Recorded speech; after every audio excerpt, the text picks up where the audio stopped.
El herrero cojo forjó una espada y la colocó sobre un soporte junto a las puertas abiertas de la herrería.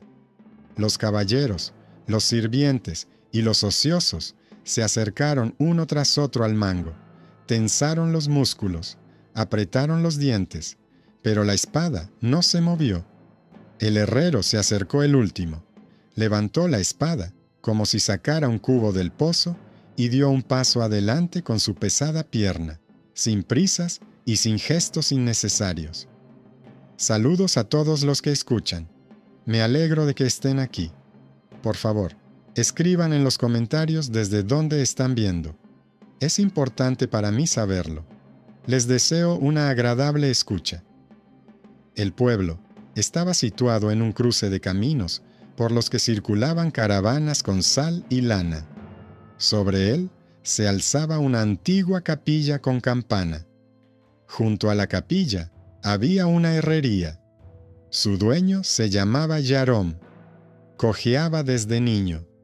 Caminaba con cuidado, eligiendo el lugar donde poner cada paso. Sus pasos se reconocían por el ruido irregular que hacían, y los niños a veces imitaban su forma de andar y luego escondían los ojos. Los adultos fingían no darse cuenta, pero entre ellos murmuraban que tal defecto no era un obstáculo para el maestro, ya que tenía mano firme. Yar no respondía a los murmullos, simplemente hacía su trabajo, porque de otra manera no se podía vivir. En la herrería había herraduras, hoces, bisagras, cuñas y tenazas colgadas en la pared. En la estantería había un anillo de hierro. Lo había dejado allí un joven desconocido hacía muchos años a cambio de pan y cobijo. El anillo le había sido entregado a Yar por su madre. Ella le dijo que el joven era de familia noble, pero pobre.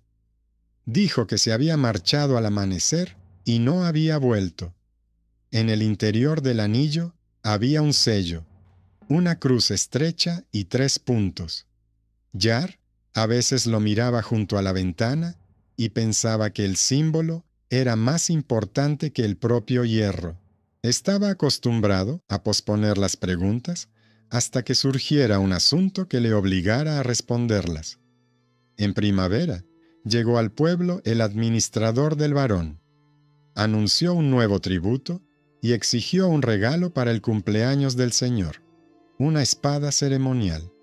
Dijo que la espada debía ser más ancha de lo habitual y más llamativa que cualquier otra. Dijo que la empuñadura debía ser pesada para que se sintiera el poder en la mano. Fijó un plazo estricto y prometió castigar cualquier retraso. Dejó una caja en la que, según dijo, había dinero para los materiales y se marchó. El sello de la caja tenía el mismo distintivo, una cruz estrecha y 3 puntos. Yar comprendió que no era una casualidad. No abrió la caja de inmediato. La colocó junto al anillo y se quedó sentado en silencio mientras las brasas crepitaban en el horno. Decidió que trabajaría sin prisas y sin alardes. Al día siguiente, llegaron a la herrería unos viajeros del monasterio, un anciano y una mujer joven. Pidieron agua y permiso para pasar la noche bajo el cobertizo. La mujer le entregó a Yar un estrecho lingote de un metal raro, del color del cielo oscureciéndose, y le dijo que la abadesa recordaba cómo, cuando él aún era aprendiz, había forjado gratuitamente 42 bisagras para las puertas de las celdas del monasterio, y no había cobrado ni una sola moneda. La mujer dijo que la abadesa había enviado ese metal para una buena obra. Añadió que la deuda a veces recorre un largo camino, pero que el camino no la borra. Yar dio las gracias, sirvió agua, dio pan y colocó el hierro en un estante especial. Comprendió que el monasterio intervenía no con palabras, sino con hechos. Por la noche, abrió la caja del administrador. En lugar de monedas, había un pergamino. En él se detallaban los requisitos para la espada. Repetían lo que el administrador había dicho en voz alta, pero añadían detalles sobre el equilibrio de la hoja, el grosor de la guarda y la forma del pomo. Al final estaba el mismo sello. Jar puso el sello del pergamino sobre el anillo. El dibujo coincidía. No se puso a adivinar a quién le convenían esos requisitos. Los anotó en su cabeza y comprendió que por la espada no vendrían personas comunes y que vendrían pronto. Jar comenzó con lo más sencillo. Revisó las pieles, secó el carbón y cambió el mango del martillo por uno más cómodo. Tomó acero común, lo unió con la barra que le había regalado el monasterio, hizo un paquete y comenzó a forjar la hoja. Distribuyó el metal de manera que el lomo fuera fuerte y los bordes rígidos. Volvió a marcar el mango varias veces hasta que encontró el ángulo adecuado para su palma. Sabía que la gente tiraría de la espada como se tira de un barril en un carro, por lo que incorporó un sencillo truco al mango, una pequeña muesca para el nudillo y un saliente apenas perceptible para la muñeca.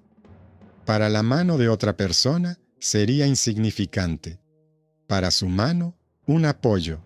En la muñeca, hizo un manguito con una tira de hierro recubierta de piel suave. La tira tenía un saliente que encajaba perfectamente en el hueco entre la guarda y la empuñadura, de modo que el peso de la espada se apoyaba en el hueso. Sin el manguito, la mano solo se sujetaba con la fricción y la fuerza de los dedos, y la espada no cedía. Con el manguito, el agarre se volvía seguro y económico. No había ningún tipo de magia en ello. Era la forma correcta, la paciencia y la consideración del cuerpo. Pensó que había aprendido eso toda su vida, cuando transfería el peso a la pierna sana y recuperaba el equilibrio en el suelo irregular. Por las tardes, un chico del castillo llamado Mish merodeaba por la puerta. Venía con recados y se quedaba para ver el trabajo. Rápidamente, aprendió cómo servir las brasas, cuándo cerrar el fuelle y cómo sujetar las tenazas. Jar le dio una piedra de afilar y le asignó tareas sencillas. Mish no discutía ni se jactaba. Escuchaba y hacía lo que se le pedía. Jar vio que tenía una cualidad poco común en un joven: perseverancia sin alboroto. En el pueblo se reían de su delgadez y su flequillo torcido, pero en la herrería eso no importaba. En ese momento, en la taberna, se comentaba que el varón estaba reuniendo a sus hombres y amenazando a los vecinos. Se decía que quería construir una nueva carretera a través de los campos del monasterio para evitar las subastas y quedarse con todo. Se decía que la gente tendría que ir a trabajar dejando el heno. Agata, la viuda panadera, le llevó a Jar un saco de harina a cambio de que le arreglara la pala. Dijo que los rumores sobre las obligaciones asustaban a todos los que tenían hijos y despensas vacías. Dijo que si subían los impuestos, en invierno habría hambre. Preguntó si se podía contar con la ayuda del monasterio y añadió que antes el monasterio ayudaba a algunos con donaciones discretas. Jar dijo que había oído historias similares y prometió que, si podía, le haría ganchos para el horno gratis. Hablaba en voz baja y sacaba conclusiones. Una tarde, 3 jinetes con cotas de malla aparecieron en la herrería. Dijeron que habían venido a ver cómo iba el trabajo. Examinaron la espada en el soporte y pidieron que la levantaran. Jar les sugirió que lo intentaran ellos mismos. Agarraron la empuñadura y tiraron con fuerza. La espada no se movió. Uno de ellos dijo que el metal era demasiado pesado. Otro sonrió y dijo que el maestro cojo había sustituido el corazón de la espada por plomo. El tercero se enfadó, hizo una muesca con el cuchillo en la guarda y se cortó la palma de la mano. Se marcharon, pero antes de irse, Uno de ellos dijo que volvería con el administrador y con más gente. Después de que se marcharan, Yar revisó el soporte, untó el suelo con arcilla para que el fuego de las antorchas no se encendiera tan rápido en el futuro, y repasó mentalmente todas las entradas y salidas. Estaba acostumbrado a contar no solo con el martillo, sino también con los pasos. Por la noche, llegó una mensajera del monasterio. Traía una breve carta de la abadesa. En la carta, se decía que el monasterio tenía un documento del antiguo señor sobre el derecho del pueblo a negarse a realizar trabajos forzados durante la cosecha y sobre un tributo fijo. En la carta, también se decía que el monasterio no se interfería en el asunto de la espada, pero que estaba dispuesto a presentar el documento si el administrador comenzaba a ejercer presión. Al final de la carta, la priora añadió unas palabras sobre el anillo y sobre el hecho de que el sello que llevaba pertenecía a la familia del actual varón. Se decía que, en su juventud, el varón había sido un simple escudero y a menudo se había quedado sin dinero, y que había dejado deudas en algunos lugares, ocultas por vergüenza. Yar leyó la carta hasta el final, la dejó junto al anillo y comprendió que el hilo se remontaba desde hacía mucho tiempo hasta su puerta. Una semana después, la espada estaba lista. La hoja era lisa, ancha, sin adornos. La empuñadura era sencilla, recubierta de cuero resistente. En la empuñadura, Yar talló una espiga y una pequeña campana. No puso el sello de otro. Enfrió la hoja, la limpió, pasó el dedo por el filo para comprobar que no hubiera rebabas, y colgó la espada en un soporte junto a la puerta abierta. Llamó a Misha y le mostró cómo se colocaba la mano en la muesca. Misha lo probó con y sin el manguito. Con el manguito, la espada se levantaba. Sin el manguito, la palma de la mano, sin preparación, no encontraba apoyo. Yar dijo que no era un truco para divertirse, sino una protección contra las malas intenciones. Por la mañana, el administrador llegó al pueblo con sus hombres. Ordenó que le trajeran la espada. Quería demostrar su poder y aparentar que todo iba según su voluntad. Le indicó al caballero que cogiera la empuñadura. El caballero la agarró y no pudo levantarla. El segundo caballero se acercó y tampoco pudo levantarla. El administrador frunció el ceño. Ordenó que se prendiera fuego a la paja de la herrería para que el humo obligara a Yar a alejarse del mostrador. Yar aceleró el paso, golpeó el fardo de paja con un atizador, esparció los haces humeantes y los pisoteó. Sabía que el fuego sería el primer medio de presión. El día anterior había preparado palas de barro y cubos. Mientras tanto, Mish corrió hacia la capilla y tocó la campana. El sonido se extendió por todo el pueblo. La gente salió corriendo con cubos y trapos. El fuego se apagó rápidamente. Los carros de los mercenarios se retiraron. La priora se acercó a la herrería. Llevaba en las manos un rollo de documentos. Dijo que presentaba los derechos del pueblo, confirmados con sellos. Dijo que el antiguo señor había prohibido los trabajos forzados durante la cosecha. Dijo que la multa por negarse a realizar trabajos ilegales no era válida. Informó de que, si el administrador continuaba, el monasterio presentaría una denuncia ante el tribunal eclesiástico. El administrador dijo que no le asustaban los papeles, pero su voz ya no sonaba tan segura. Hizo una señal a sus hombres para que cogieran las espadas por la fuerza. Volvieron a empuñarlas, pero de nuevo sin éxito. Gritó a los caballeros, que palidecieron. Se había reunido mucha gente alrededor. La mirada de todos había cambiado. Yar se puso el guante y agarró la empuñadura. La espada se levantó suavemente, dio un paso adelante, sin levantar la espada innecesariamente, y se colocó entre el soporte y la gente del administrador. Sus movimientos eran cortos y precisos. Golpeaba las empuñaduras de las espadas ajenas, desviaba los ataques y apartaba los golpes hacia un lado. No cortaba a la gente. Rompió el orden de sus pasos. La cojera de la que se reían le daba estabilidad. Empujaba, no se lanzaba, y eso fue suficiente para que la determinación de los demás se desmoronara. En ese momento, Pakhom, a quien en el pueblo consideraban un hombre vacío, colocó un carro en medio de la calle e insertó en el giro un viejo cerrojo que había encontrado en el cobertizo. El paso quedó bloqueado. Los mercenarios dudaron. La gente vio que el camino estaba bloqueado y formó un círculo humano, sin tocar el hierro, pero sin retroceder. El que normalmente era expulsado de los patios, de repente, se convirtió en el que hizo lo más importante en el momento adecuado.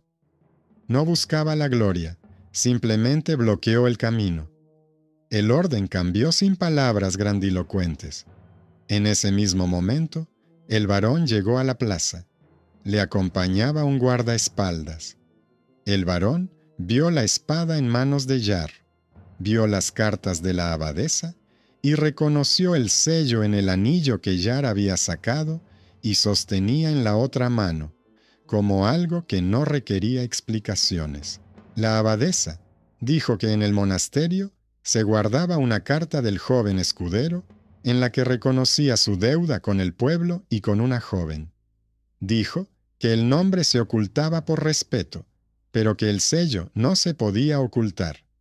Añadió que la deuda no era de dinero, sino de justicia, el derecho de las personas a la medida y la protección en la temporada necesaria. El varón respondió que él gobierna según la ley y que las cartas desconocidas no le conciernen. La priora dijo que la carta del antiguo señor concierne a todos los que han heredado el poder y que el monasterio está dispuesto a presentarla ante el consejo. Yar dijo que no pedía el reconocimiento de su parentesco ni exigía favores. Dijo que exigía el pago por la espada, el cumplimiento de la antigua carta y la cancelación del reclutamiento de personas en el campo en plena temporada de trabajo.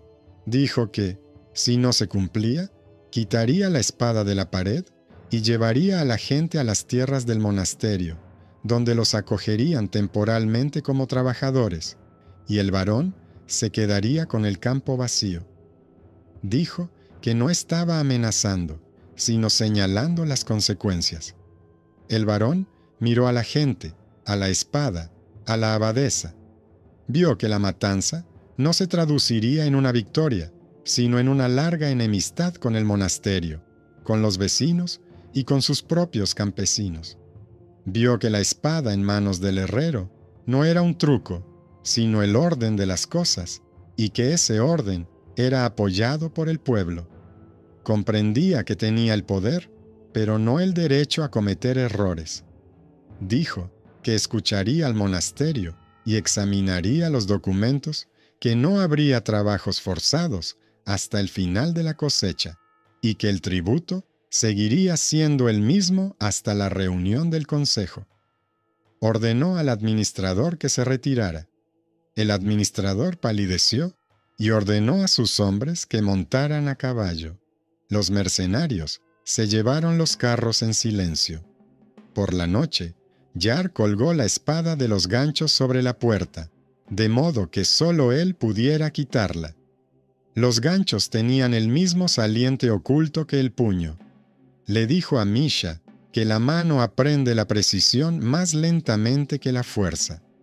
Dijo que si se hacía rápido, se podía romper el hierro y el trabajo, pero que si se hacía correctamente, se podía resistir a aquellos que tenían más caballos. Dijo que no valía la pena quejarse de la irregularidad del paso, si era precisamente Eso lo que hacía que la posición fuera firme. A los pocos días, llegó una noticia del castillo. El consejo había reconocido la carta del monasterio. El tributo se mantuvo igual. Se canceló el reclutamiento en el campo hasta el final de las labores. En el castillo, anunciaron que la espada se compraría después de la cosecha y se colgaría en el salón como símbolo de honor. Junto con la noticia, llegó una ayuda silenciosa. El monasterio envió sacos de grano para las viudas y los huérfanos. La abadesa, como benefactora inesperada, intervino no con palabras amables, sino con apoyo práctico. No pidió reverencias, ni exigió agradecimiento. Simplemente hizo lo que estaba escrito en sus estatutos. Los rumores sobre la espada milagrosa se difundieron rápidamente. La gente discutía sobre qué tenía de especial. Algunos decían que el metal era mágico. Otros decían que la empuñadura estaba encantada. Jar no discutía ni confirmaba nada. Sabía que la espada no tenía nada de mágico. En ella había forma, cálculo y trabajo. No daba explicaciones innecesarias. Dejaba que la gente viera el resultado. La vida en el pueblo se volvió más tranquila. Ágata empezó a hornear más pan. Dijo que ahora se podía pensar en el invierno sin miedo constante. Le pidió a Jar unas tiras de hierro para una pala nueva. Jar dijo que lo haría y que no le cobraría hasta la primavera. No lo hacía para que lo alabaran. Veía que las pequeñas cosas consolidaban lo que se había conquistado. Packham comenzó a reparar puertas y cerraduras. Dejó de desaparecer durante días. Aceptaba trabajos insignificantes que otros rechazaban. Al principio, la gente le daba monedas con cautela, como si temieran que se las gastara en bebida. Luego, se acostumbraron a que su trabajo mantuviera los tornillos bien apretados. No se convirtió en un héroe en las historias de los demás. Se convirtió en una persona útil, de la que se hablaba menos y se recordaba más en el momento oportuno. Mish forjaba clavos y cuchillos. Desarrolló paciencia con el filo. Dejó de mirar fijamente las chispas y empezó a fijarse en la línea. Jar comenzó a darle el trabajo más monótono, que endurecía las palmas de las manos, pero enderezaba el brazo. Mish soportaba el cansancio sin quejarse. Aprendió a escuchar no el sonido del martillo, sino las pausas entre los golpes. Esas pausas hacían que su mano fuera precisa. Un día de otoño, un hombre con una capa se acercó a la herrería. Dijo que venía con un encargo del varón. Traía una segunda caja, sellada con el mismo sello. Dijo que el varón quería que la espada fuera entregada en el castillo en la fecha señalada. Quería marcharse rápidamente, pero Jar le pidió que esperara y abrió la caja delante de él. Dentro había monedas y una breve nota. En la nota se decía que la espada se compraría al precio acordado y que el varón reconocía el derecho del pueblo a las condiciones anteriores. Al final de la nota había un sello. El mensajero dijo que había transmitido todo lo que se le había ordenado. Miró la espada con interés, sin tocarla, como si ese tipo de cosas le asustaran y le atrajeran a la vez. Añadió que en el castillo se rumoreaba que en la empuñadura había un peso oculto que la hacía imposible de levantar. Jar respondió que en la empuñadura no había nada más que madera, cuero y hierro, y que la imposibilidad de levantarla se debía a un agarre incorrecto. El mensajero asintió y se marchó. Este episodio, sencillo y cotidiano, volvió a recordar que la curiosidad ajena se convierte rápidamente en una prueba amenazadora. Jar volvió a examinar los herrajes de la puerta, comprobó el manguito y lo guardó en el cofre, que cerró con la llave de Packham. El día en que había que llevar la espada al castillo, una niebla temprana se levantó sobre el pueblo. Jar salió al patio a estirar las piernas. Mish enganchó el caballo al carro. Agatha trajo pan y queso para el camino. Packham revisó los ejes y tensó las correas. La superiora envió una señal a las hermanas indicando que el monasterio estaba dispuesto a acoger a la gente si algo salía mal en el camino. Estos sencillos preparativos hicieron que el viaje fuera más tranquilo que cualquier amuleto. En la puerta del castillo había guardias. Dijeron que la recepción de la espada estaba prevista en el gran salón y que solo un ayudante podía entrar con el herrero. Mish entró junto con Jar. En el salón, además del varón, había 2 consejeros, el administrador y varios caballeros. La espada estaba apoyada en un soporte. Jar colocó el soporte junto a una amplia columna y se apartó un paso. El administrador dijo que, por decoro, los caballeros debían probar la espada. El varón no puso objeciones. Los caballeros se acercaron, agarraron la empuñadura y de nuevo no pudieron levantar la hoja. Se produjo un momento de incomodidad en la sala. Alguien tosió. Alguien sonrió inoportunamente. El administrador apretó los dientes. Quería anunciar que la espada estaba estropeada, pero el varón lo detuvo con la mirada. Jar se puso el guante, levantó la espada, la colocó en otro soporte, la volvió a poner en su sitio y se apartó. Lo hizo sin esfuerzo, pero sin aparente facilidad. Recordaba que en la sala no se podía humillar a nadie que al día siguiente pudiera convertirse en enemigo, cansado de la vergüenza. Se mantuvo neutral, se comportó como un maestro, no como un vencedor. Comprendía que la fuerza de los hechos es superior a la fuerza de las apariencias. El varón lo notó. Les dijo a sus consejeros que la espada había sido aceptada y pagada. Dijo que la empuñadura y la hoja estaban hechas por encargo y con éxito. Dijo que en manos del herrero la espada parecía fiable. Dijo que los consejeros irían a ver el taller del castillo y cambiarían las normas para que allí aprendieran a manejar correctamente la herramienta. Dijo que la nueva norma no deshonraba a la antigua, sino que corregía los hábitos perezosos. Después de la ceremonia, el administrador se acercó a Jar en un rincón de la sala. Dijo que no olvidaba la vergüenza de esa mañana en la plaza y que guardaba rencor. Insinuó que un herrero así podría tener errores en trabajos anteriores y que entonces le cobrarían mediante multas. Jar dijo que sus trabajos no temían ser revisados y que tenía documentos en el pueblo. Añadió que el monasterio guardaba los papeles mejor que cualquier cofre. El administrador se contuvo y se alejó. Sus amenazas quedaron en nada. El intento fortuito de presión se convirtió en un thriller cotidiano por un breve instante y desapareció bajo el peso de los papeles y de las personas dispuestas a presentarlos.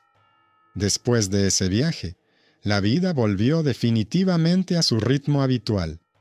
Jar siguió forjando para los campos y los patios.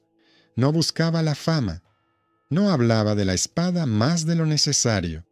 Colgaba el manguito en un gancho y se olvidaba de él hasta el siguiente percance.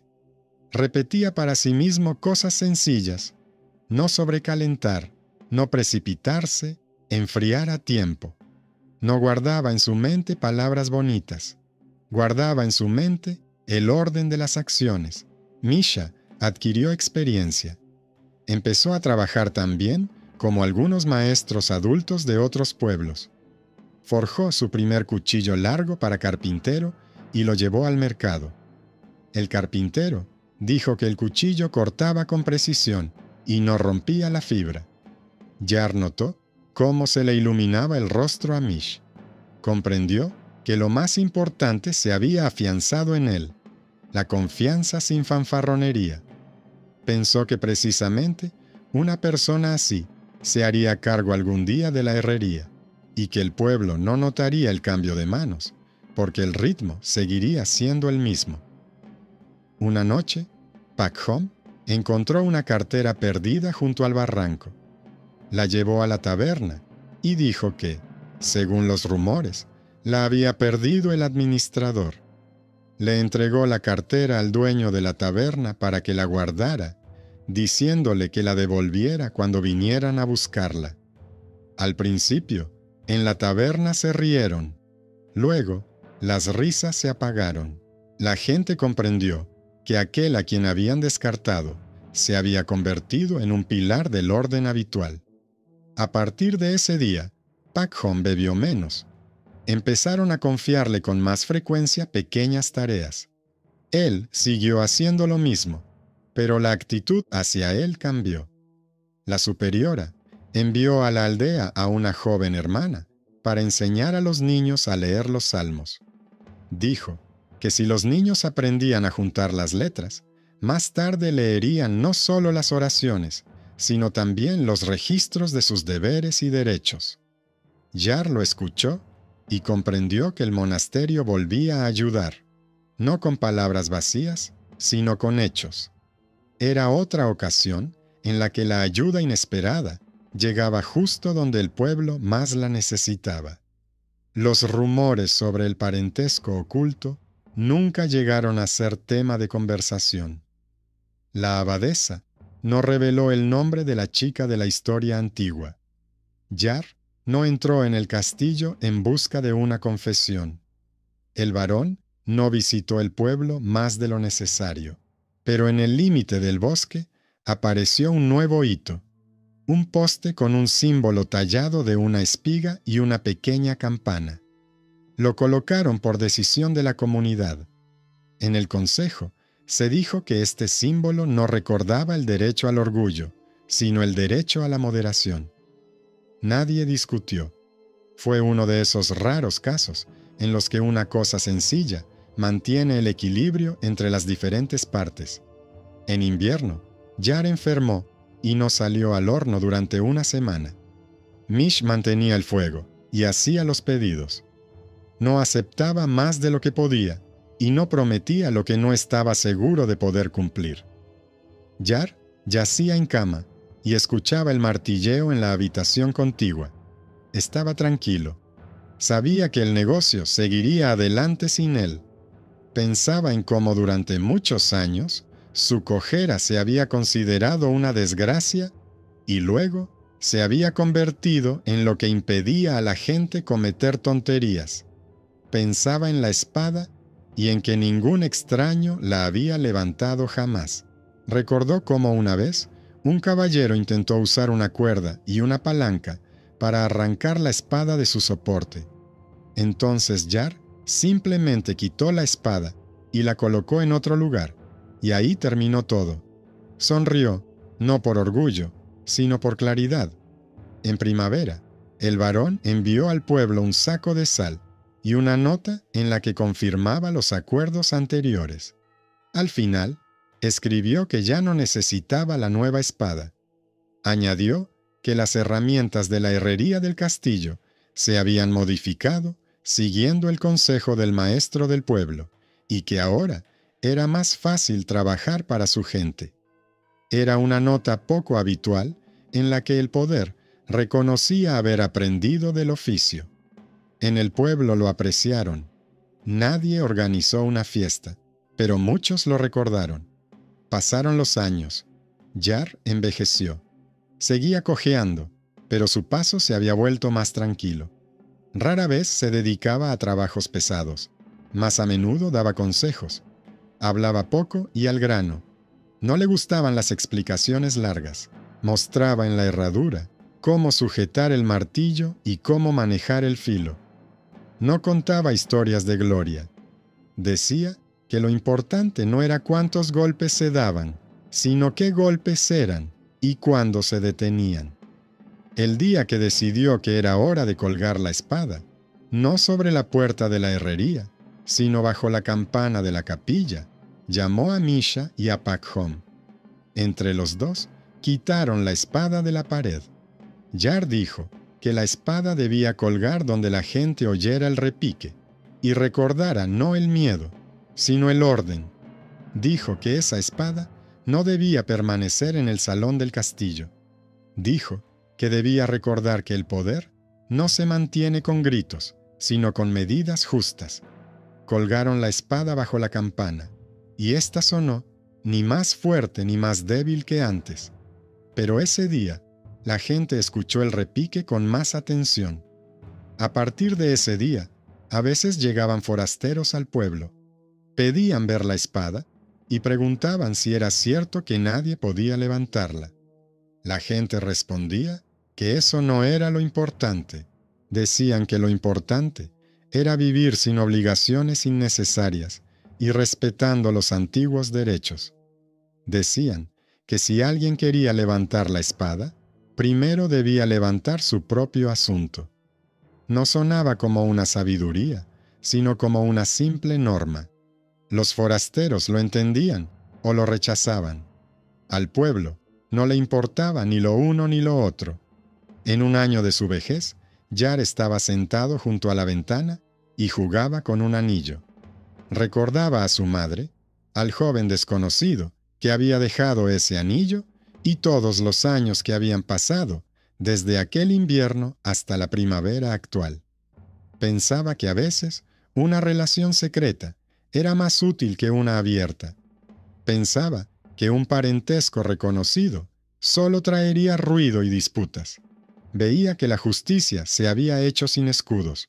Comprendía que cada acontecimiento importante había sido preparado de antemano por pequeñas cosas.